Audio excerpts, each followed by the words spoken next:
Madam నమస్తే. నమస్తే అండి. ఎలా ఉన్నారు? నమస్తే. Fine. So first of all thank you so much madam. I'm very good madam, very good. So ఒక ఆఫీస్ నుంచి వాళ్ళు డిఫరెంట్ కంట్రీస్కి వాళ్ళు సర్వీసెస్ అనేది ఇస్తూ ఉంటారు. కానీ మీతో మాట్లాడుతూ ఉన్నారు, మీరు at least 10 to 15 times Australian country word వాడారు మీరు. సో ఎందుకు మేడం మీరు ఓన్లీ ఆస్ట్రేలియా మీద ఇంత 99% కాన్సన్ట్రేట్ చేయడానికి? అంటే నేను ప్రిఫర్ చేయడానికంటే అండి ఒకటి చాలా పీస్ఫుల్ అండి. అంటే మీరు క్రైమ్ రేట్ చూసారంటే ప్రపంచంలో మిగిలిన అన్ని దేశాలు క్రైమ్ రేట్ చూసారంటే కంపారిటివ్గా Australia will be the least అండి.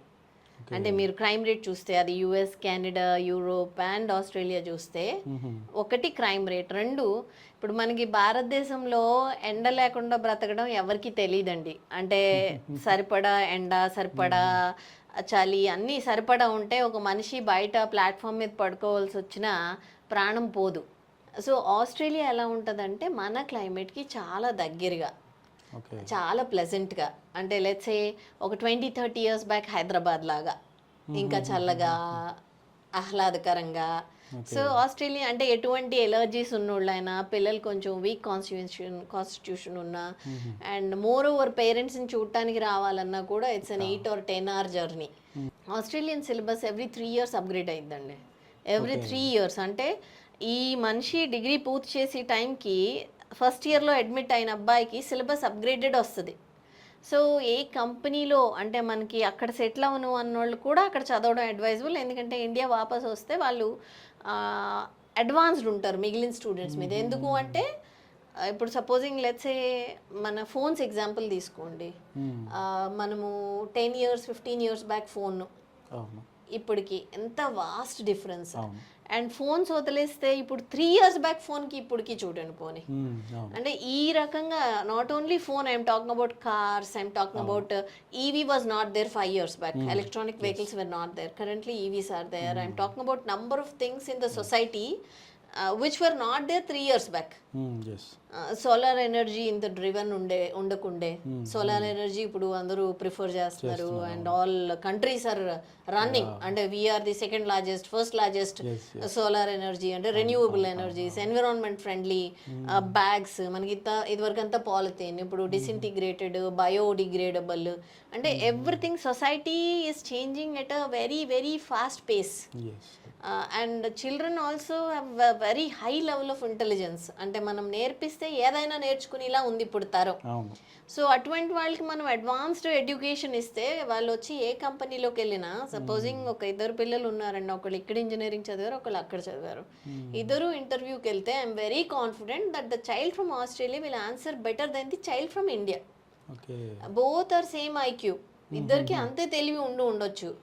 అండ్ ఇండియాలో అందరూ ఒప్పుకుంటారండి, ఇండియాలో theoretically education is very good.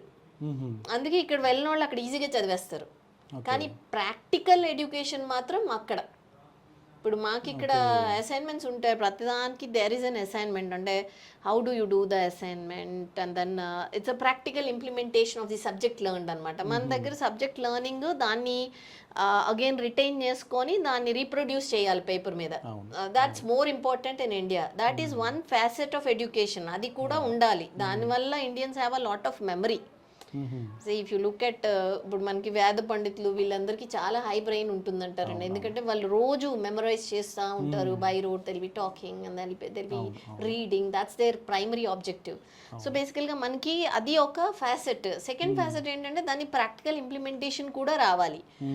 ఇప్పుడు ఒక డాక్టర్ ఉన్నారు, ఎప్పుడు పేషెంట్ని చూడని డాక్టరు సడన్గా చదువు అయిపోయాక బయటకు వచ్చి పేషెంట్ చూస్తే వాళ్ళకి కష్టమే. అంటే it will take 1 or 2 years to implement that subject. ఈ విషయంలో ఏమైందంటే చదివింది కూడా చేయిస్తారు కాబట్టి నాలెడ్జ్ ఉంటుంది కాబట్టి వీరు ఆ ఫీల్డ్లోకి వెళ్ళే టైంకి. అండ్ ఇండియాలో అందరికీ తెలుసండి, ఏ సాఫ్ట్వేర్ కంపెనీ ఎటువంటి ఉద్యోగస్తులు తీసుకున్నా కూడా 6 months training period mandatory. 6 months తర్వాత వారి కంపెనీకి ఏ విధంగా చేయగలుగుతారు అన్న ఆలోచనలు వాళ్ళు చేయగలుగుతారు అని వీళ్ళే నేర్పించుకొని చదువు ఎంతవరకు చూస్తారంటే పిల్లవాడు కష్టపడుతున్నాడా, పర్సంటేజ్ బాగా వచ్చిందా, తెలివి ఉందా, లాజికల్గా ఏదైనా అడిగితే చెప్పగలుగుతాడా అన్నది ఇంటర్వ్యూ ఆబ్జెక్టివ్.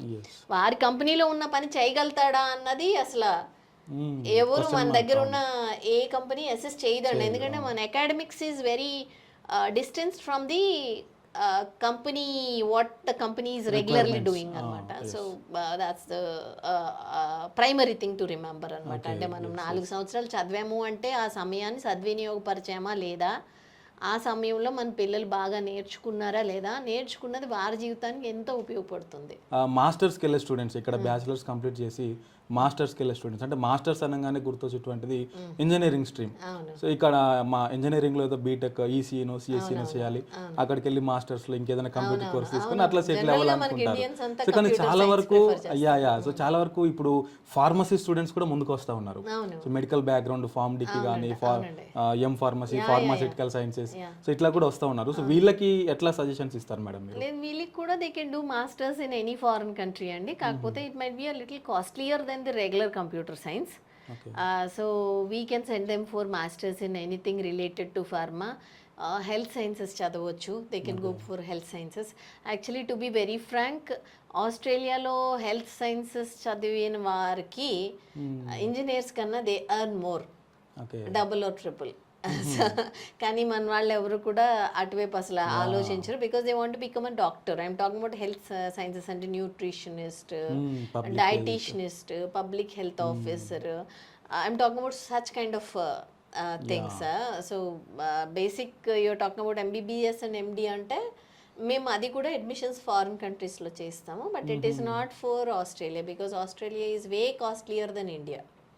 జనరల్గా ఫారెన్ ప్రిఫర్ చేసే వాళ్ళందరూ కొంచెం డబ్బులు తక్కువలో ఎంబీబీఎస్ చేయాలా అన్న ఆలోచనతో చూస్తారు. మన చదువు కూడా బాగానే ఉంటుంది ఎంబీబీఎస్. సో బేసికల్గా మన దగ్గర ఉన్నంత ఎక్స్పోజర్ ఇంక వేరే దేశంలో ఉండదు కూడా. అంటే జనాభా ఎక్కువ అవడం అవ్వచ్చు, లేకపోతే హైజీన్ వల్ల వేరియస్ డిజీజెస్ మనం ఎక్స్పోజ్ అవి హాస్పిటల్స్కి వెళ్ళడం అవ్వచ్చు, రీజన్స్ ఏమైనా సరే మెడిసిన్ మన దగ్గరే బాగుంటుంది. బట్ స్టిల్ వాళ్ళ దగ్గర బాగోదు అన్న ఉద్దేశం ఏం కాదు, but India also is very good with medicine. So మేము మెడిసిన్ ఎవరైనా అంటే ఇన్ కేస్ ఆఫ్ ర్యాంక్స్ తక్కువ వచ్చినా, లేకపోతే ఇన్ కేస్ ఆఫ్ మనీ తక్కువ స్పెండ్ చేయాలన్నా, we do that also to other foreign countries. It's not to Australia. So ఒక student intermediate complete చేసుకుని యాక్సెస్కి వచ్చాడు. సో అతను ఏం ఎగ్జామ్ రాయాలి, ఆయన క్వాలిఫికేషన్ ఏమి ఉండాలి, లైక్ అంటే పర్సంటేజ్ ఏమన్నా ఉండాలా? సో అంటే అసలు అబ్రాడ్లో ఎంటర్ అయ్యే వరకు ఆయనకు చేసేటువంటి ప్రాసెస్ ఏంటి మేడం? సి బేసికల్గా మా primary objective is English should be good అండి.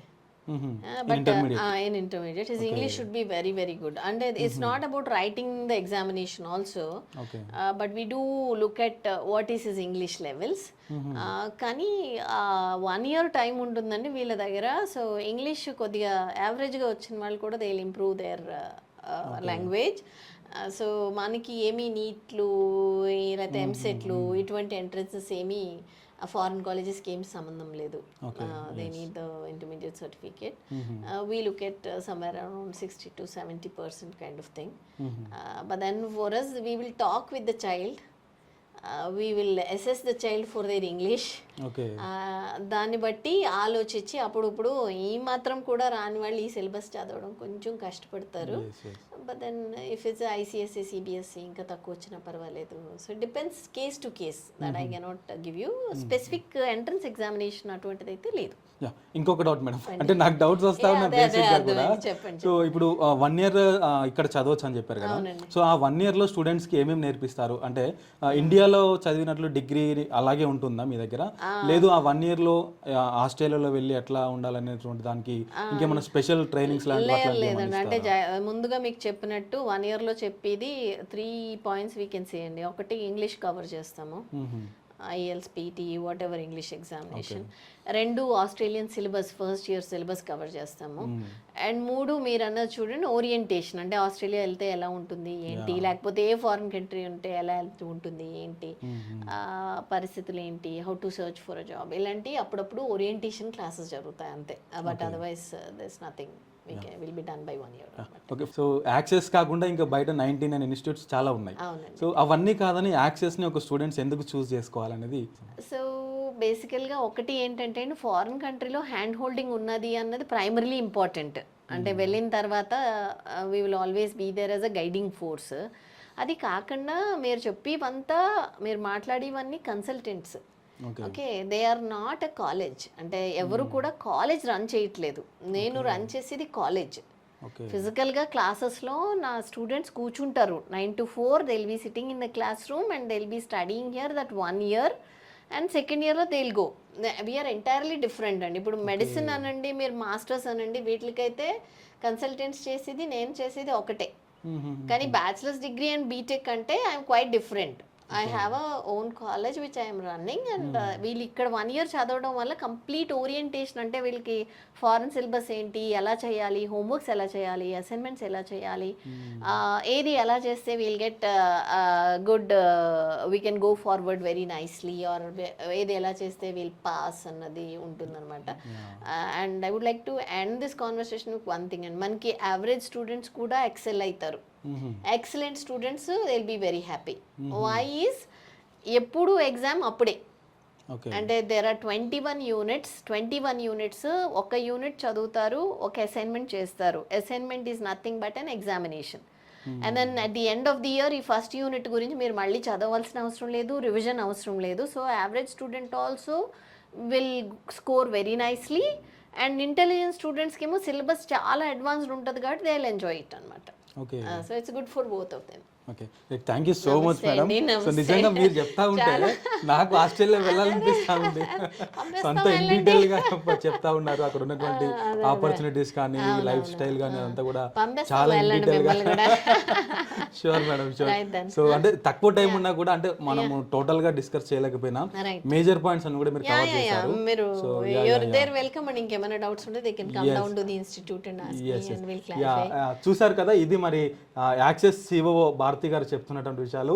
అందరిలాగా ఇది ఎడ్యుకేషనల్ సర్వీస్ కాదు, ఇది ఒక కాలేజ్. ఇక్కడ 1 year ఎవరైతే ఇంటర్మీడియట్ కంప్లీట్ అయిన అబ్బాయి లేదా అమ్మాయి ఇక్కడికి వచ్చి ఒక 1 year ప్రోగ్రామ్ తీసుకున్న తర్వాత వాళ్ళని డైరెక్ట్గా ఇక్కడ నుంచి మేము అబ్రోడ్కి పంపిస్తాము.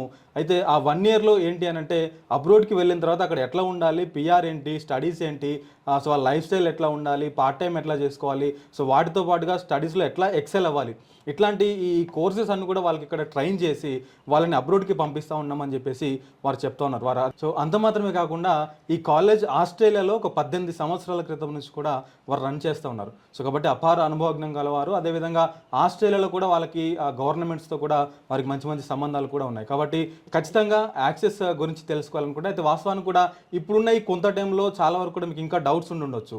సో ఇటువంటి డౌట్స్ అన్ని కూడా ఇంకా మీరు క్లారిఫికేషన్ చేసుకోవాలనుకుంటే యాక్సెస్ సిఓ భారతి గారిని మీరు సంప్రదించవచ్చు. అదేవిధంగా కింద కనిపిస్తున్నటువంటి నెంబర్స్లో కూడా మీరు వారిని కాంటాక్ట్ అవ్వచ్చు. మరొక కార్యక్రమంతో నేను మీ ముందుకు వస్తాను. అంతవరకు చూస్తూనే ఉండండి యూటీవీ ఎడ్యుకేషనల్ సర్వీసెస్.